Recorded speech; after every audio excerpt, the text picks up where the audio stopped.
awesome to see or to have Bobby and Emac back. Dripping knowledge. Dripping. You like to drip.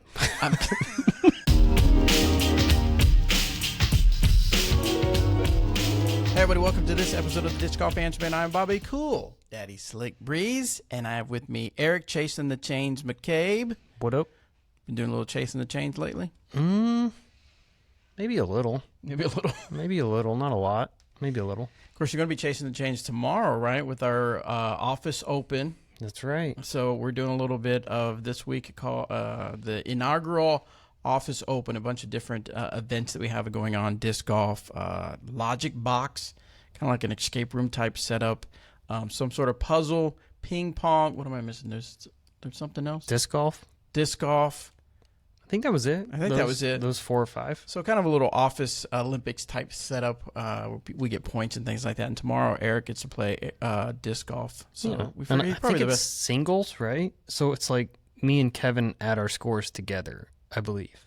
Oh, you don't even compete. You just play and then we both go play, but whatever. So like if we play 9 holes. Okay. So we take my score of 9 and his score of 9. So if I shoot a 22, we'll say, on 9 holes. He shoots a 23. So we add those 2 scores up, and that is our score for the team. So okay. I think that's how it's working. I don't know. We'll find out. But we figured Eric McCabe is probably the best for that category of disc golf on our team. You're probably right. The team is me, Eric, Crispin, Jacob, and Kevin, who do our graphic design stuff. Crispin would be good too. Yeah, he is pretty. Yeah, he used to be on the pro level. Mm-hmm. He still plays pro. Oh, does he? Yeah. Oh, okay. I think he plays Masters now though. So. Oh, and just in case you don't know, Crispin is the mind behind Hand Eye Supply and the whole physics of flight. Correct. Flight Bureau. Mm-hmm. Those are hard words to say. So we just got a few questions this episode, and then we have some new releases to go over. And also, I will, just so you know, if you happen to be in Burlington, Kentucky, I will be out there for Idlewild. I'm going to be out there early in the week. I'm not going to stay for the entire week and the competition weekend, but I'm going to be out there early so I can do some video stuff with some of our players. I already talked to Tyler, Robert, Raven, Parker, and Evan Smith, and so we're trying to get some plans together so we can do some fun stuff out there. Cool. So if you happen to be out there and you see me, holla, give me a handshake and say hello. All right, so let's talk about some new stuff. So this is actually already out, the Lucid Jury, but I happen to have this with me, so I thought I'd grab it. But this was out last week, and so this has been a nice throwing putter. I've seen a few people post some videos with it being a nice throwing putter, a nice overstable. Very overstable. Yeah. Just a stock stamp version. We'd at this, up until now, we'd only had it available in baseline. Yeah. So it's nice to have it in a premium, more durable plastic. And then we had a release, a triple stamp Flamingo. Mm-hmm. And but now we got the triple stamp, the triple stamp stock stamp. Well, that'd be cool. We could do different colors with that. No, we just have the stock stamp available. And then coming out this Thursday, so depending on when this releases, this will be on August 14th, the Lawman Sheriff. Yes, and these are sweet. These are sweet. Get you a little bit of close-up looking of that with the triple stamp on that. So Kevin did a great job on that. And what is a sheriff? High-speed bomber distance driver is what it is. For you numbers guy, I've got it pulled up here. It's a 12.5, -1, 2. I'll actually share my screen so you can get a really nice close-up. Let's see if this works for you guys so you can see a nice close-up of that. There's the sheriff right there. So just a really cool triple stamp with the Galactic Lawman. Is that what we would settle on? Yeah, Galactic Lawman. Mm-hmm. I'm trying to click on the wrong screen. There we go. It's cool looking. Cool stamp for sure. Triple stamp, all that fun stuff. I mean, it's already cool to begin with because of the swirl. Mm-hmm. The swirl looks really nice. And then next up we have, and this is something I'm excited about all of them, but this is what I'm super excited about, is the Renegade. What do we call this one? Rocket. Rocket. Send your rocket disc out. But the Renegade has liftoff. Yes, and you can see why with the liftoff. The little triple stamp on there. Yeah, Renegade is a disc it was one of our first 5 discs I think that we came out with, and it just kind of has been on the back burner, I guess you would say. We haven't had them in stock. I think it at one point was even OOP out of production.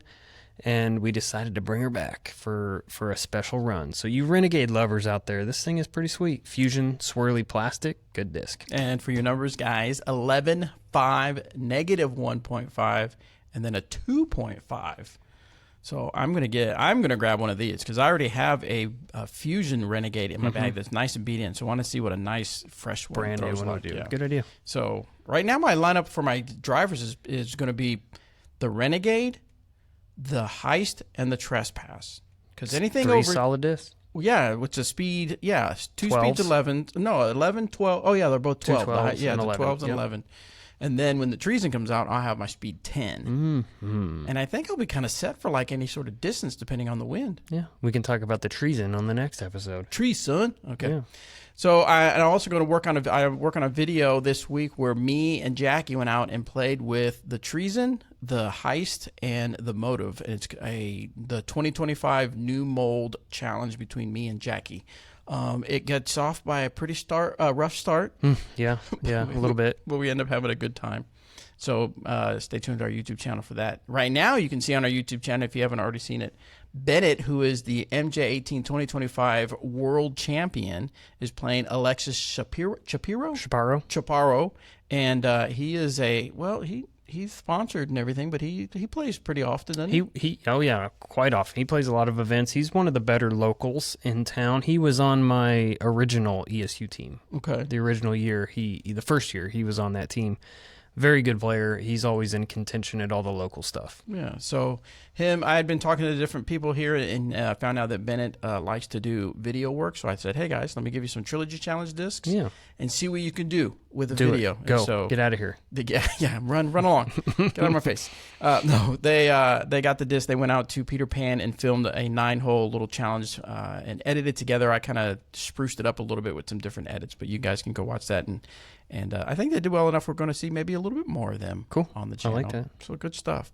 As always, guys, send your questions to discgolfanswerman.com. Submit the question through our Google form, and we will get it on the air. Also, I'm going to include in the description of this episode a link to a survey I've got going on. Nice, yeah. Just kind of want to get a feel for how people feel about dynamic discs and maybe any suggestions they have and things like that. So I'm getting some good feedback on that. So my goal is to get a certain amount of survey answers in. I've already got the first and I'm giving away, to bribe you, I'm giving away discs, our tester discs. So anytime we go throw something, we can't put it back on the shelf, so we're going to give those away. So I'm going to give those away from the people that fill out the survey. Let's see. Let's go to the questions. Let's do it. That's first what, one. the meat and potatoes. I know. That's what people tuned in for. Jordan Kelly wants to know the question for getting better at putting. How? Okay. How? I feel like I put in at least 2,000 putts a week in my garage, but I don't feel like I'm getting the results on the course. Why? Well, the big red flag there that I see instantly is the in your garage. Oh, right. So it's really easy, and I get it. It's that time of year, depending on where you're from. It's that time of year where it's super hot, right? And it's tough to be outside in the heat. However, in order to like transfer that the repetitiveness of putting practice onto the actual tournament rounds or practice rounds or outside, however, you got to be outside doing it. You got to be in that situation. You know, for me, when I was traveling and touring, when I spent most of my time practicing, I wouldn't necessarily take a stack of putters. I would like to just have like 5 or 6 of them and putt from a bunch of different areas and walk around. And the key is being outside in the elements, obviously, because with wind, you know, sun, noises, distractions, there's all kinds of things, all kinds of variables that are going to come up when you're outside doing it. When you're in your garage, you can control that environment. And you'll never experience a putt like in a garage, right? That you just won't see that like on a tournament. Like last hole, there's going to be some breeze, there's going to be some noises, some distractions. So my recommendation is continue up with the 2,000 putts a day if that's what you're really doing. That's fantastic. A week. Put 2,000 putts a week. Yeah, that's more reasonable. Yeah. I would say that's a lot too. I mean, my suggestion is always 200 putts a day. If you can do 200 putts a day outside at a practice basket somewhere, then you will 100% see results. One thing we used to do on the Disc Golf Answerman Facebook group, and hopefully people would be okay with it, is we used to have people post videos of their form. Yeah. And that way people can give feedback. Critique. Right, because, it's hard to say without seeing your form, specific mechanics that may be going off as far as that. Yeah, I like that. Yeah, so if you got the time, get your phone or something and record your putting form, post it on Facebook group, and tell them that the Disc Golf Answerman show said you to do this. And guys, you be helpful. Don't be mean. Be helpful. So like a parent. Don't be mean. Like those videos right now. Which one? This is my husband, and you're going to look at his disc golf bag. He wants to show you what's in his disc golf bag, and you're going to like it. I've seen that. Those are funny. We're going to put out one, though. Maybe I shouldn't say, but I want to see what people... The lizard. Have you seen the lizard? Mm-mm. Lizard. You haven't seen that? No, I don't think so. Oh, okay. I guess I'll be surprised. You'll be surprised. Let's see. Tom wants to know, any plans to release more discs in the splatter plastic? I'm always in the market for Judges, EMAC Truths, and the evidence. Nice. Yeah, the splatter plastic was phenomenal. It was a really cool limited run that we did with the Justice for the Disc South is where we had some release there, and then we did a special run of them. They looked really cool, actually. I think Bobby's going to pull one up here for you. It's kind of I don't necessarily want to say it's a latitude effect, but it kind of is a latitude effect. It's a disc that they came out with first with the Fuse. I think a River. They had them on Rivers, and maybe another mold that I'm kind of blanking on right now. But we did this Justice right here, and it looks pretty cool. They did come out good, and we put the Scales of Justice on it. But as far as releasing another one, it's hard to say right now. I wouldn't say no. But I'm also not going to say 100% yes. Is that fair? No, that's fair. Yeah. I mean, you just, also, with this particular effect, it varies on the mold, on how it looks, how the plastic takes it, and there's a lot of variables that go into it. So we have some exploring to do, I guess. That was something that we always had to explain to people before. Whenever we would come out with a new plastic or something like that, it's like it isn't simply just throwing in that type of plastic for every mold, because it depends on the makeup of the mold. Correct. Whether it can be okay with that plastic, whether it'll come out warped or whatever like that. So, but just in case for our audio listeners, go to Dynamic. If you don't know what we're talking about, go to dynamicdisc.com and just search for splatter, and you'll see the Lucid Ice Splatter Justice that's out there. It looks very nice. Yeah. Tim wants to know. Nope, I'm jumping to the wrong place. Byron wants to know. Oh. Is there a plan to release a new Dynamic Disc advanced level bag at all, whether that be a redesign of the Combat Ranger or a whole new design overall? Ooh, bags. Bags are tough. Bags are tough right now. Bags are real tough. We have a lot of bags. So I'm going to say probably not in the near future. Are we planning on a new bag concept? Doesn't mean we won't do something like that in a year or two potentially, but in our current market, we're pretty happy with the Ranger. I think it's a quality bag. Combat Ranger's another great bag. But yeah, I don't foresee us designing a brand new bag here in the next year, I would say. Yeah. And yeah, it doesn't mean we're like not thinking about it, contemplating it, but those things take a while to go from concept to R&D to from concept. Yeah, exactly. There's just so much that goes into it. Definitely not this year. Maybe in 5 years. No, I'm playing not 5. Tommy wants 20. to know 20. What's up, the GAM homies? What's up? What's up, dog? Awesome to see or to have Bobby and EMAC back. Dripping knowledge. Dripping. We like to drip. I'm doing a road trip here in about a month. Assuming that's supposed to be dropping. Yeah, dripping and dropping. We're dripping knowledge over here. Sometimes it shouldn't be dripping. Anyway, so I'm doing a road trip here in about a month and would love your advice on must-play courses along the way. I'm in Sheboygan, Wisconsin. Ooh, Sheboygan.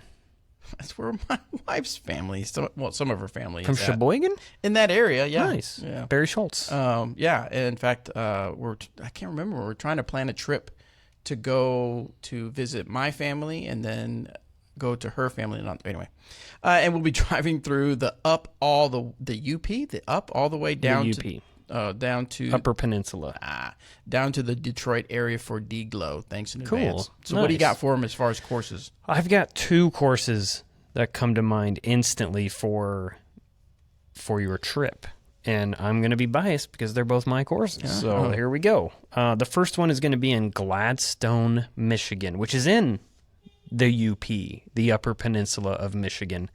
It is a phenomenal course. It's one of my favorite courses I've had the privilege of designing. It's a 27-hole course, and there's 2 tees and 2 baskets on every single hole. One of my favorite things to do on a course, if I can.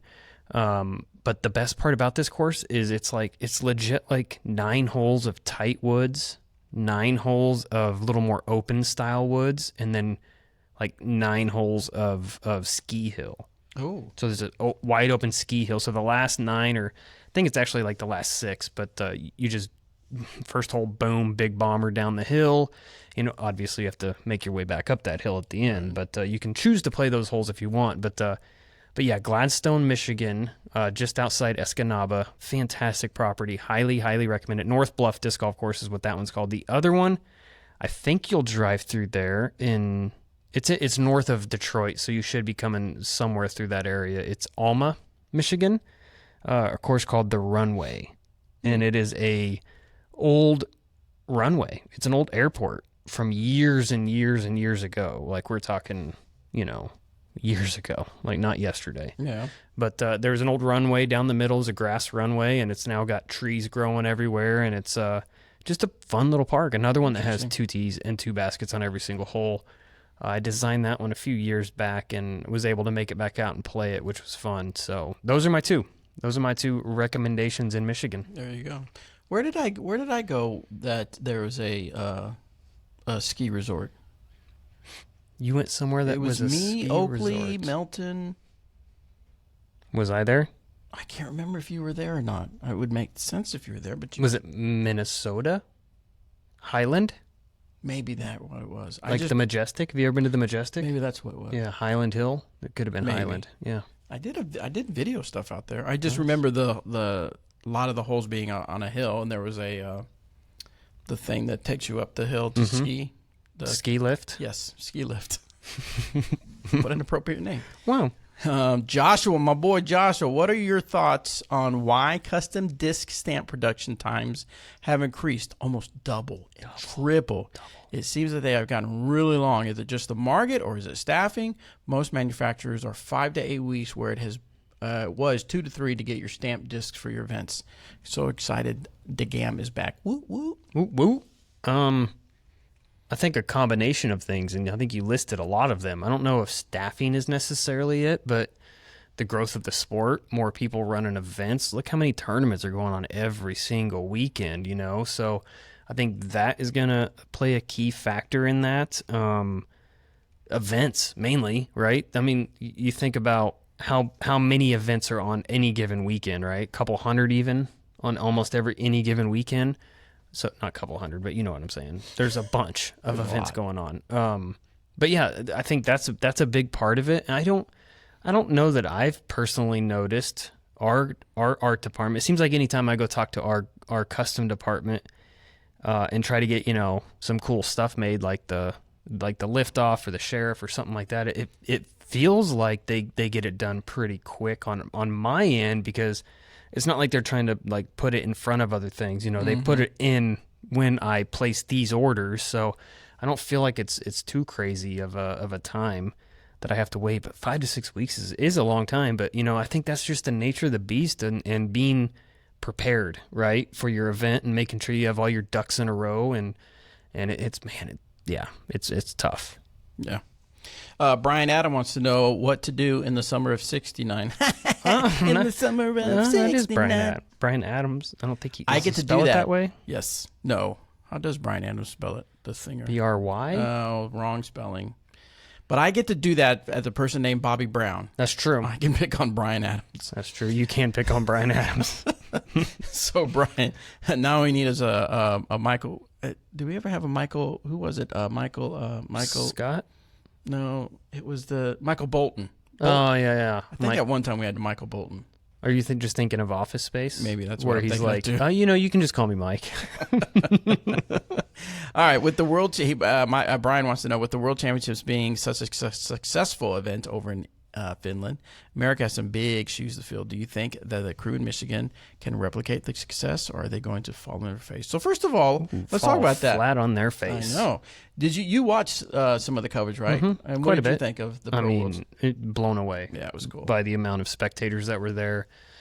The venue, I've been to both properties. I've played both courses, and it's just, amazing is the only word that comes to mind. I definitely had some jealousy that week that I wasn't there in person to witness it. But, it's Finland. It's not very close to here. I know. So, props to UC and his crew for, in my opinion, putting on the biggest and baddest worlds that our sport has ever seen. That was pretty cool to watch. Yeah. What did you think? Did you think juicy? Juicy. You got juicy, dripping juicy on your mind, don't you? Juicy. When he posted, now I haven't seen anything since, but remember, right after it was done, he posted, my job is done? My job is done. My job is done. Do you think he meant just like, I put so much into it, this is done, or like, I'm stepping away from it all? I don't think he can. I don't There's think no that way he's guy stepping can, away from it all. I don't think that guy can step away from it. I've worked with him, and he's got a passion like no other. So if he does step away, then the sport has lost a lot of momentum. I think he's probably that. just. I think he was. I think saying, he's just referencing the week, right? Probably the week, like the fact that yes, I did right. this. His job was to bring it for the longest time. He wanted to bring it over there, the Worlds, and he wanted to put on a big show. And so I think that job is done. Now he's just on probably to the next one, which is probably to do some other big event or something. Yeah. Well, yeah. I mean, European Open. I mean, other big events are going to happen over there in Europe. So I don't know why he wouldn't want to have his hand in it in some way. So what do you think? Do you think Michigan can replicate the success? I don't want to say no because I want them to be successful, but here's the thing. They're not going to have that many people on ground, obviously. There's just a lot of things working against them. But here's the thing. We can't just compare every World Championships moving forward to this year's Worlds. I mean, we can, and we maybe should, but at the same time, what an event. I mean, I'm blown away by it. So I think Michigan, Heinold and his crew is going to do a great job. They've hosted numerous majors and World Championships. So Nate knows what he's doing, and he's got a heck of a crew that is very faithful to him and will 100% put on a great show, in my opinion. And it depends. What are you gonna gauge it off of, right? To compare the two, are you gonna compare how many people are there? Are you gonna compare the courses, the payout, the infrastructure? I mean, there's so much that goes into it. The views. I mean, there's just. I can only assume that the sport's only going to get bigger. Now, one thing they do kind of have going against them right now is. Did you watch Gannon's podcast when him and Silas and Alden were on there talking about rating the courses? I saw a snippet tours? Somewhere. He put the D-Glow course, which is where Worlds is next year, as F, as low as you can go. He said if you can go lower, he would. He said he was joking after that, but so I mean, I don't know. Why is that just kind of a group of people that think that, or the majority of? I think a lot of people don't care for it. I think a few years ago it was where it needed to be course wise, and then Paul went and shot that 18 under. Yeah, and it's just there's a lot of up and down. The current layout, they were saying like holes, I don't know, 12 through 15 are just pars. You're just gonna par. Nobody's birdieing any of those holes, so they're just kind of like a little hard, maybe too hard. I'm not sure. I mean, I enjoy playing it, but I also am not going there to compete for a world title. There's a lot of up and down on that course. It's going to be hot. So there's a lot of things going against them, but I don't, do they just completely redesign it? Like, that doesn't seem like an option, in my opinion. What they should do, what I would love to see them do, is there's another course. Hire you to design the course? Well, yeah, that obviously, but no, not that at all. Let them do their thing, but Hudson Mills is a park in the Kensington area or that Wixom area, or whatever, of Michigan. And we used to play the D-Glow there, and it was like link style, tall grass OB, phenomenal course. Now it could be outdated in this time, this day and age. It could be outdated, but that'd be one to kind of cool to go back to, or play D-Glow there next year. You know, there's a lot of things they could do. So do you think? Okay, so when did Paul shoot that 18? Has anybody even got close to that? No. Oh, okay. No. And he hit that big putt on the last hole to do it. So yeah, it was a while ago. And I think, was that the one? I think that was the one that ESPN did like a full breakdown of like the whole round and did a whole like series on it. I remember back in the day, and maybe this is still a topic, is that because of the advancement of discs and of course the advancements of kids playing, throwing farther and farther and getting technically better, does that make a lot of courses obsolete? You know, make True. them, you know, they're not challenging anymore. Yeah, it's being outgrown. But here's the thing. I also hear that, but I also hear other pros saying, I want to play a short course. I want to play an easy course, a birdie or die. Yeah. What's wrong with watching pros play birdie or die? Yeah. You know? Like I don't know, there's a skill in that too. It's not just throw it as far as you possibly can and then have a shorter approach. Yeah. So, what did you think of the Finland course? Was it fair? I think it was fair And challenging? I mean, yeah. I mean, the Monster was great. I played the Monster when it debuted way back, I don't even remember, 2016 maybe. Yeah. I think you were there. Were you there? I was there a couple of years. I can't remember when. I don't remember if that was the year you went or not, but it could have been. But I thought it was a great course, phenomenal, all the work that they've done to that property. And then the Beast is the Beast, right? It's got some weirdness to it because if you look at like an overhead map of it, it's like, what's going on here? Like you play these two holes and then you walk all the way back over here across the road to a different park and then play a few holes. And then, you know, it looks weird, but on paper it looks weird. But when you're out there playing every single hole, makes sense. Now, the biggest debate is hole 16, is what do people think about it? Should they have done the bunker rule? Should they have kept it the way it is or softened it up a little bit? So there's a big debate there. Now, that hole, it 100% cost that Finnish girl a world title. Like, but I mean, could she have laid up to the right too? And I don't know, man. There's a lot that goes into that, but it's the hole. And here's the thing: every single player had to play the hole. So it's one of those things. Yeah.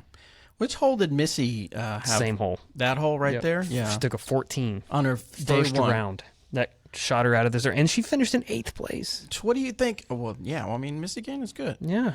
But so what do you do?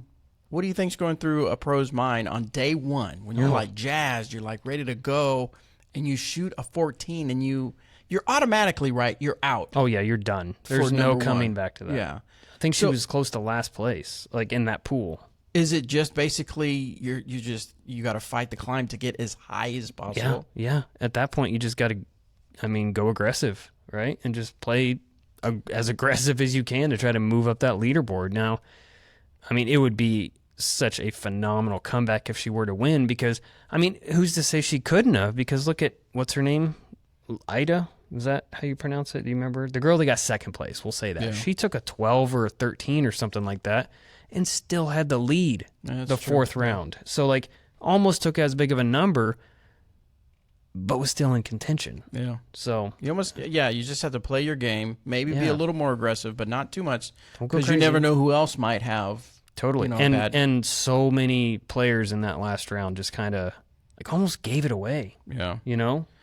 So I keep jumping back and forth, but I just had a memory. So I remember when I was overseas, and I believe you were there. Yes, and UC was showing us a course, and we were walking on the grass or something. Remember, and it was like rubbery almost, like soft. Yeah, it was super soft. Yeah. What course was that? That was in Finland. That was the Monster. That was the Monster. Mm-hmm. Was it open already? That was the weekend that it opened. That was the official weekend it was opening, and we played a doubles event, and it was the grand opening, I believe, of Power Grip Disc Golf Store, which was right there too. Okay. So yeah.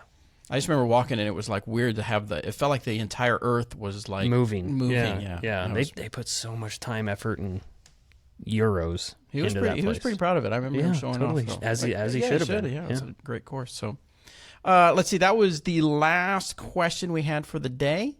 So thank you guys so much for for doing that. Thank you guys for submitting your questions. Remember, you can send them in to discgolfanswerman.com. We'll try to get them answered for you. Just a quick recap we have coming up. Coming out this week on August 14 is going to be the Lawman Fuzion Sheriff. Nice swirl plastic got going on. If you haven't already checked out, you need an overstable putter. The Lucid Jury stock stamp is out. And coming up in the next couple weeks is the Renegade with a nice triple stamp on there. If you happen to know a store and you've been waiting saying, guys, bring that Renegade back, because I do love the Renegade, but bring that Renegade back, make sure you ask your store you've got that Renegade ordered, because this is going to be a good one. Because they're going to need it. They're going to need it. It's a sweet little stamp, too. Yeah, and then what else? There was something else that, no? Something else? The Fuzion Heist. So we didn't have any for me to grab. They were like up on a shelf, like super high, and I didn't want to bother the guys to get forklift Give me down. But the Fuzion Heist comes out August 21st for direct to consumer. Yes, on our .com. Yes, .com. Yep. So good stuff coming out. Yeah, that's it, guys. We have a bunch of really cool Halloween stuff coming too. I just want to put that out there. Like what? Like some moonshine stuff, maybe. Ooh, was that a wolf? Owl in there? Yeah. Ooh. No wolf. Well, maybe. I don't know. We'll see what Kevin comes up with. All right. We'll see you guys in the next one.